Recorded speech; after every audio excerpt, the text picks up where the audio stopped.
Friends, welcome back to my channel. ಇವತ್ತು ನಾನು ಪೂರಿಗೆ ಚಪಾತಿಗೆ ಕಾಂಬಿನೇಷನ್ ಆಗುವಂಥ ಆಲೂ ಸಾಗು ಅಂತ ಹೇಳ್ಬೋದು, ಇಲ್ಲಾಂದರೆ ಆಲೂಗಡ್ಡೆ ಗ್ರೇವಿ ಅಂತ ಹೇಳ್ಬೋದು, ಪೊಟ್ಯಾಟೊ ಗ್ರೇವಿ ಅಂತಲೂ ಹೇಳ್ಬೋದು, ಆಲೂ ಸಬ್ಜಿ ಅಂತಲೂ ಹೇಳ್ಬೋದು. ನೀವು ಏನು ಬೇಕಾದ್ರೂ ಕರಿಬೋದು, ಸೂಪರ್ ಆಗಿರುತ್ತೆ. ಸೊ ಅದಕ್ಕೆ ಬೇಕಾಗಿರೋ ಸಾಮಗ್ರಿಗಳು ಏನಂದರೆ, ಇಲ್ಲಿ ನಾನು ಒಂದು 3 ಪೊಟ್ಯಾಟೊನ ಕಟ್ ಮಾಡಿ ಚೆನ್ನಾಗಿ ಬೇಯಿಸ್ಕೊಂಡಿದ್ದೀನಿ. ನೆಕ್ಸ್ಟು ಒಂದು ದಪ್ಪ ಗಾತ್ರದ ಈರುಳ್ಳಿನ ಕಟ್ ಮಾಡಿಕೊಂಡಿದ್ದೀನಿ, ಟೊಮ್ಯಾಟೊ ಕಟ್ ಮಾಡಿಟ್ಕೊಂಡಿದ್ದೀನಿ. ಆಮೇಲೆ ನೆಕ್ಸ್ಟ್ ಇದಕ್ಕೆ ಜೀರಿಗೆ ಬೇಕು, ಚಕ್ಕೆ, 1-2 ಲವಂಗ, ಧನಿಯಾ ಪುಡಿ, ಕರಿಬೇವಿನ ಸೊಪ್ಪು, ಕೊತ್ತಂಬರಿ ಸೊಪ್ಪು, ಉಪ್ಪು, ಅರಿಶಿನ, ಖಾರದ ಪುಡಿ ಇಷ್ಟು ಬೇಕು ಫ್ರೆಂಡ್ಸ್. ನೆಕ್ಸ್ಟ್ ನಾನು ಒಂದು ಕಡಾಯಿ ಇಟ್ಕೊಂಡು 3-4 ಸ್ಪೂನು ಎಣ್ಣೆ ಹಾಕ್ಕೊಂಡಿದ್ದೀನಿ. ಅದಕ್ಕೆ ಚಕ್ಕೆ, ಲವಂಗ, ಜೀರಿಗೆ, ನಾನು ಮರ್ತ್ಬಿಟ್ಟು ಅಲ್ಲಿ ಹೇಳೋದು, 1-2 ಮೆಣಸಿನಕಾಯಿ ಕಟ್ ಮಾಡಿ ಹಾಕ್ಕೊಂಡಿದ್ದೀನಿ. ನೆಕ್ಸ್ಟ್ ಇದಕ್ಕೆ ಕರಿಬೇವು, ಆನಿಯನ್ನು ಚೆನ್ನಾಗಿ ಫ್ರೈ ಆಗಬೇಕು, ಹಸಿ ವಾಸನೆ ಎಲ್ಲ ಹೋಗಬೇಕು. ಈ ಟೈಮಲ್ಲಿ ಸ್ವಲ್ಪ ನಾನು ಅರಿಶಿನ ಸೇರಿಸ್ಕೊತಾ ಇದ್ದೀನಿ.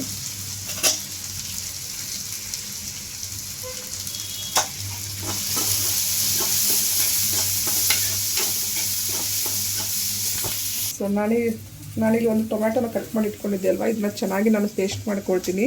ಅಂದರೆ ಇದು ಚೆನ್ನಾಗಿ ಗ್ರೇವಿ ಬರುತ್ತೆ, ಅದಕ್ಕೋಸ್ಕರ ನಾನು ಇದನ್ನು ರುಬ್ಕೊಂಡ್ಬಿಡ್ತೀನಿ. ನೀವು ಸಣ್ಣದಾಗಿ ಕಟ್ ಮಾಡಿ ಹಾಗಿದ್ರೆ ಹಾಕೋಬೋದು. ನಾನು ಇದನ್ನು ಪೇಸ್ಟ್ ಮಾಡಿಕೊಂಡು ಹಾಕೋತಾ ಇದ್ದೀನಿ. ಇವಾಗ ಈ ಟೊಮ್ಯಾಟೊ ಪ್ಯೂರಿನ ಇದಕ್ಕೆ ಹಾಕೊಳ್ಳೋಣ.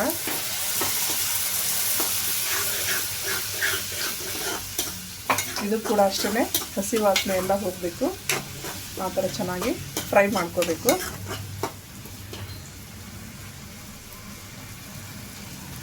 ನಾನು ಖಾರದ ಪುಡಿ, ಆಮೇಲೆ ಖಾರದ ಪುಡಿ ನಾನು 1 ಸ್ಪೂನ್ ತೊಗೊಂಡಿದ್ದೀನಿ. ಎಷ್ಟು ಖಾರದ ಪುಡಿ ತೊಗೊಂಡಿರ್ತೀವೋ ಅಷ್ಟು ಧನಿಯಾ ಪುಡಿ ಹಾಕ್ಕೊಳ್ಬಾರ್ದು, ಇದಕ್ಕೆ ಟೇಸ್ಟ್ ಚೆನ್ನಾಗಿ ಬರೋದಿಲ್ಲ. ಅದರ ಅರ್ಧದಷ್ಟು ಧನಿಯಾ ಪುಡಿ, ಅಂದರೆ 1 ಸ್ಪೂನ್ ಖಾರದ ಪುಡಿ ಅಂದರೆ ಅರ್ಧ ಸ್ಪೂನು ಧನಿಯಾ ಪುಡಿನ ನಾನಿಲ್ಲಿ ತೊಗೊಂಡಿದ್ದೀನಿ. ಆಮೇಲೆ ರುಚಿಗೆ ತಕ್ಕಷ್ಟು ಉಪ್ಪು ನೋಡ್ಕೊಂಡು ಹಾಕ್ಕೊಡಿ.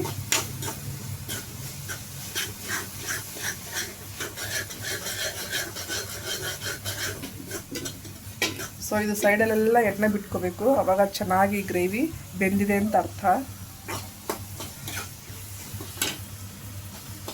ಸೊ 1-2 ಮಿನಿಟ್ಸ್ ಇದನ್ನು ಹೀಗೆ ಬಿಡೋಣ.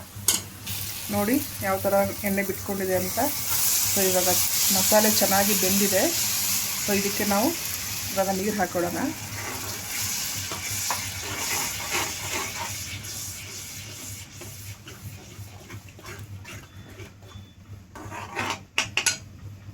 ಎಷ್ಟು ಬೇಕೋ ನೀರು, ನಿಮಗೆ ಎಷ್ಟು ಬೇಕೋ ಅಷ್ಟು ನೋಡಿ ಸೇರಿಸ್ಕೊಳ್ಳಿ. ನಾನು ಆಲೂಗಡ್ಡೆನ ಬೇಯಿಸಿ ಇಟ್ಕೊಂಡಿದ್ದೆ ಅಲ್ವಾ, ಅದರಲ್ಲಿ ಸ್ವಲ್ಪ ಒಂದು ಅರ್ಧ ಆಲೂಗಡ್ಡೆಯಷ್ಟು ಈ ಥರ ಚೆನ್ನಾಗಿ ಕೈಯಲ್ಲೇ ಸ್ಮ್ಯಾಶ್ ಮಾಡಿಬಿಟ್ಟು ಈ ಥರ ಹಾಕ್ಕೊಳ್ತೀನಿ. ಯಾಕೆಂದರೆ ಗ್ರೇವಿ ಥಿಕ್ನೆಸ್ ಬರುತ್ತೆ. ಸೊ ಅದಕ್ಕೋಸ್ಕರ ನೋಡಿ ಈ ಥರ.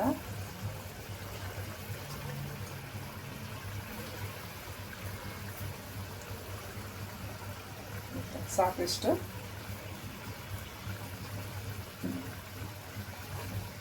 ಇವಾಗ ಚೆನ್ನಾಗಿ ಮಿಕ್ಸ್ ಮಾಡ್ಕೊಳ್ಳೋಣ.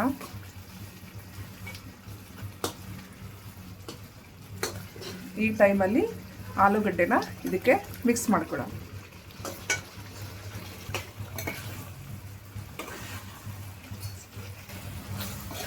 ಇದು ತುಂಬ ಗಟ್ಟಿಯಾಗಿದೆ, ಅದಕ್ಕೋಸ್ಕರ ನಾನು ಇನ್ನೊಂದು ಸ್ವಲ್ಪ ನೀರನ್ನ ಆ್ಯಡ್ ಮಾಡ್ಕೊತಾ ಇದ್ದೀನಿ. ನೀವು ನೋಡ್ಕೊಂಡು ಹಾಕ್ಕೊಳ್ಳಿ. ನಿಮಗೆ ಥಿಕ್ಕಾಗಿ ಬೇಕು ಅಂದರೆ ನೀರು ಕಮ್ಮಿ ಹಾಕ್ಕೊಳ್ಳಿ, ಸ್ವಲ್ಪ ನೀರು ಥರ ಬೇಕು ಅಂದರೆ ನೀರು ಹಾಕ್ಕೊಳ್ಳಿ. ಇವಾಗ ಇದು ಆಲ್ರೆಡಿ ನಾವು ಆಲೂಗಡ್ಡೆನ ಬೇಯಿಸಿರೋದ್ರಿಂದ ತುಂಬ ಟೈಮ್ ತೊಗೊಳ್ಳಲ್ಲ. 2-3 ನಿಮಿಷ ಈ ಮಸಾಲೆ ಜೊತೆ ಅದು ಹೊಂದ್ಕೋಬೇಕಲ್ವ, ಸೊ ಅಷ್ಟು ಬೇಯಿಸ್ಕೊಂಡ್ರೆ ಸಾಕು.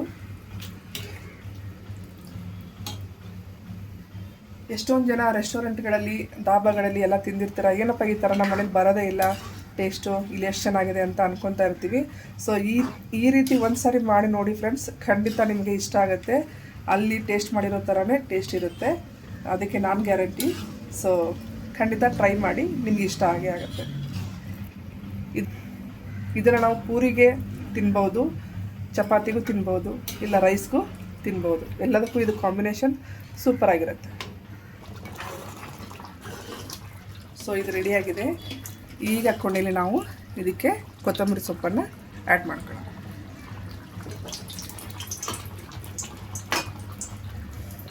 ನೋಡಿ ಫ್ರೆಂಡ್ಸ್, ಎಷ್ಟು ಕಲರ್ಫುಲ್ಲಾಗಿ ಕಾಣಿಸ್ತಾ ಇದೆ, ಅಷ್ಟೇ ಟೇಸ್ಟಿಯಾಗಿದೆ.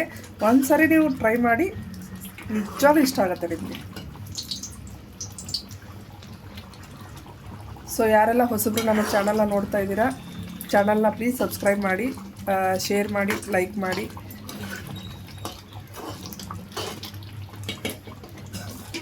ಸೊ ಇದು ರೆಡಿ ಆಯಿತು. ಇವಾಗ ಗ್ಯಾಸ್ ಆಫ್ ಮಾಡ್ಕೊಳ್ಳೋಣ.